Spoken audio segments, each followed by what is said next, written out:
വഫീനാ റസൂലുള്ളാഹ്. അതൊരു ചെറിയ ചിന്തയല്ല.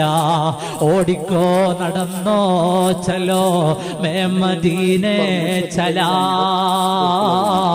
മദീനയിലേക്ക് നടക്കാം, ഹബീബായ നബി തങ്ങളെ വാതിലിൽ മുട്ടാം, ഹൃദയത്തിന്റെ ഭാരമിറക്കി വെക്കാം, പ്രയാസങ്ങളുടെ പർവ്വതം അഴിച്ചു വെക്കാം. യുവാക്കളെ, നിരാശപ്പെടല്ല. ദുനിയാവിലേതെങ്കിലും സാഹചര്യത്തിൽ തെറ്റിൽ വീണുപോയതുകൊണ്ട് നീ ഇനി സ്വർഗത്തിലെത്തില്ലെന്ന് വിചാരിക്കല്ല. അല്ല പൊരുത്തപ്പെടൂലാന്ന് കരുതല്ല. നമുക്കൊരു റസൂലുണ്ട്, നമുക്കൊരു റസൂലുണ്ട്. കൊച്ചാപ്പയുടെ കരള് പിളർന്നു കുത്തിയെടുത്തവന് മാപ്പ് കൊടുത്ത റസൂൽ.